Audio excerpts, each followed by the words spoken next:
Teruskan. Okey, tajuk seterusnya adalah dadah, alkohol dan juga kesan. Ini dari buku teks. Saya suka refer buku teks tau. Okey, dadah. Dadah ni memberi kesan kepada kesan. Dia memberi kesan yang jelas pada sistem apa? Memberi kesan yang jelas kepada sistem saraf.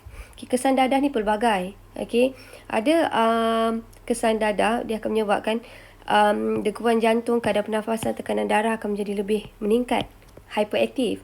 Ada dadah, dia akan menyebabkan sistem saraf jadi lambat. So, kadar degupan jantung, bernafas, tekanan darah semua akan jadi lambat, jadi mengantuk. So, itu sistem kesan dadah ni kepada sistem saraf ni sama ada dia akan meningkatkan, merangsang atau melambatkan. Tapi kesannya, tengok dia ada kesan hal lain, menyebabkan gangguan persepsi, halusinasi dan juga ilusi. Dan ini kita discuss later. So, again, apakah itu? Okay, apakah itu dadah? Dadah adalah bahan kimia yang boleh menjejaskan fungsi fisiologi dalam badan.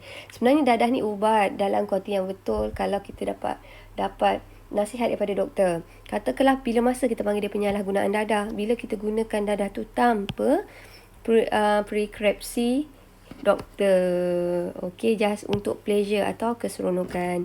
Dalam buku teks, dadah ni kita kelaskan kepada 4. Pertama adalah penenang, perangsang, inhalant dan juga halusinogen. Kalau tenang, nampak je kata penenang, dia bagi lambat. Gerak balas tu jadi lambat. Kalau perangsang, dia bagi gerak balas tu jadi cepat. Okay, now kalau inhalant, ini akan menyebabkan halusinasi. Okay, inhalant. Inhalant ni kita sedut. Orang tu sedut, drug addict tu sedut. Hallucinogen menyebabkan hayal. Okey, contoh-contoh penenang adalah morfina, barbiturat adalah ubat tidur, heroin, cannabis, alkohol dan juga candu.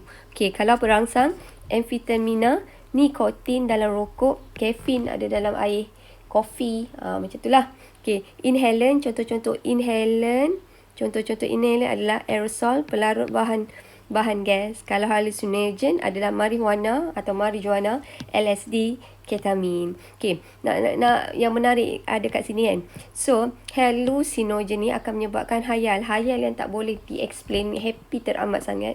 Nama perkataan tu kita kenali dia adalah sebagai euphoria. Happy yang tak boleh dibayangkan dengan kata-kata, kegembiraan yang tak dapat dibayangkan oleh kata-kata. In case lah kalau awak terjumpa pokok-pokok ni. Okey, now heroin sebenarnya adalah daripada pokok opium, which is cantik. Nak tunjuk je, lawa. Okey, ini adalah heroin. Heroin diperbuat daripada pokok opium.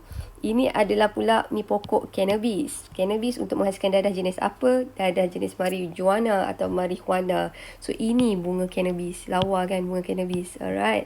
Now, ini adalah contoh-contoh dia. We have discussed this one. Okay, ini adalah cocaine. Ini biasanya sama ada inhale, injected atau inject masuk dalam saluran darah. Okay, this one awak boleh baca later. Inhalant ni. Yang paling penting awak ikut yang ini. Ini adalah daripada buku teks. Yang ini adalah for your info, for your extra info. Okay, we move on. Kita tengok. Okay, ada tak kesan penyalahgunaan dadah? Ada. Okay, kesan-kesan penyalahgunaan dadah yang paling obvious, paling pertama adalah menyebabkan ketagihan. Kedua, dia boleh menyebabkan tindakan refleks akan hilang dan menyebabkan keseimbangan. Dia hilang keseimbangan badan. So, jalan tu jadi tak betul lah. Alright. Kemudian, menghakis dinding dalam perut menyebabkan gastrik. Sebab dadah itself tu, dia ada bersifat asid. So, bila orang tu ambil dalam kuantiti yang banyak, dia akan menyebabkan menghakis. Bila menghakis menyebabkan gastrik. Kalau paling teruk, dia boleh menyebabkan ulcer perut. Okay, so untuk yang ambil dadah tengah high, ambil dadah, dia akan menyebabkan penglihatan jadi kabur, pendengaran menjadi kurang peka, fikiran tidak waras, halusinasi, berhalusinasi. Okay, tidak waras dan ganas. Ada certain tu kalau dia tak dapat, dia jadi ganas kan. Now, ini adalah in the long term. Apa kesan dadah? Menyebabkan hati menjadi rosak, menjadi cirrhosis, hati mengeras dan berparut. Bahaya ni. Dan juga kesan penyalahgunaan dadah boleh menyebabkan ketidakseimbangan hormon. So, katakanlah apa kesan pengambilan alkohol secara berlebihan. Okay, tajuk ni sebenarnya kita bincang tajuk dadah dan juga alkohol tau. Katakanlah ibu tu dia tak tahu yang dia pregnant tapi dia tetap juga ambil alkohol. Mungkin dia dah alkohol addiction. Dia dah mengalami ketagihan alkohol. So, anak yang lahir tu dia boleh kena alcohol syndrome. So, alcohol syndrome ni adalah disebabkan, ini adalah feature alcohol syndrome.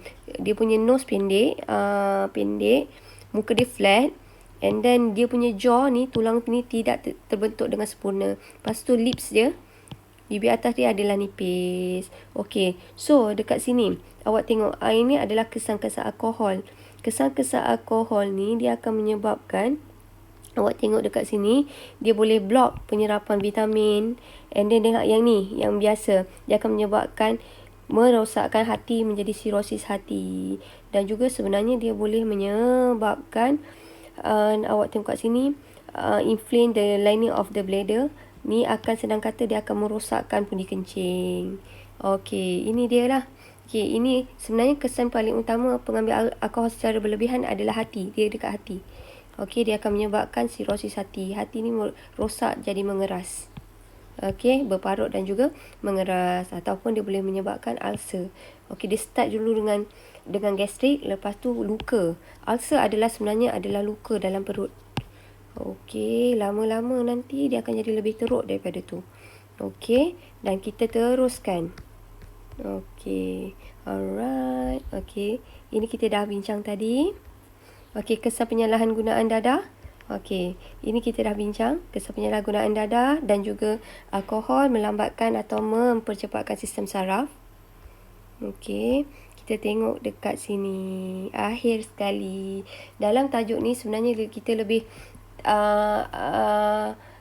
tekankan dekat sini mengenai orang kata adalah koordinasi. Bila kita cerita pasal koordinasi, apa-apa koordinasi melibatkan otak.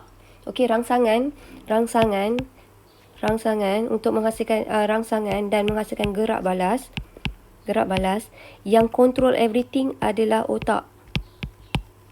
So, otak ni dengan minda ni adalah berkait.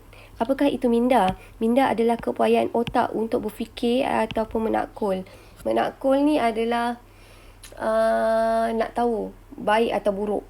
Alright, so itu adalah menakul. So, kita tengok minda yang sihat. So, minda yang sihat, everything yang positif lah.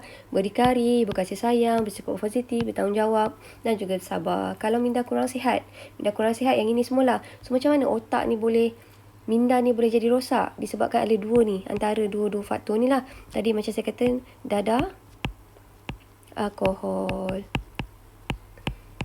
Okey. Kemudian kita tengok sini, apakah faktor yang menyebabkan minda menjadi kurang sihat? So sekarang ni isu untuk recently, maksud saya remaja sekarang, awak kena jaga, jaga mental health, maksudnya kesihatan mental. Sebab kesihatan mental ni something yang awak tak nampak. Macam kalau fizikal luka kita nampak.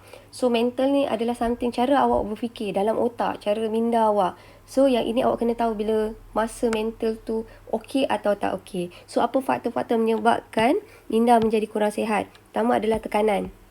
Kedua adalah penyalahgunaan dadah. Tiga, kecederaan otak. Keempat adalah persekitaran kualiti. Keadaan persekitaran, contohnya pencemaran yang sangat teruk yang boleh mengganggu otak. Okay.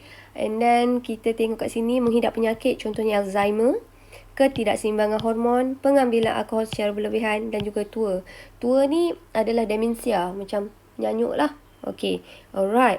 So, faktor-faktor yang mempengaruhi minda, dia ada faktor luaran dan juga faktor dalaman. Kalau faktor luaran adalah tekanan mental, maksudnya mungkin dia ada masalah, so simpan je. So, ini yang akan menyebabkan awak kena tekanan mental. So, basically untuk menjaga minda sihat, awak kena cuba kontrol tekanan mental. Stres pun sama sebenarnya. Okay, now, faktor dalaman, penyalahgunaan dadah, kecederaan otak, penuaan, ketidakseimbangan hormon, pengambilan alkohol secara berlebihan dan juga menghidap sesuatu penyakit. Ini maksudnya ini badan kita. Dalaman ni badan kita. Ini luar, orang luar yang bagi kita stres. So, itu sahaja untuk bab 7. Okey, sekian. Terima kasih. Segala salah silap harap dimaafkan. Okey.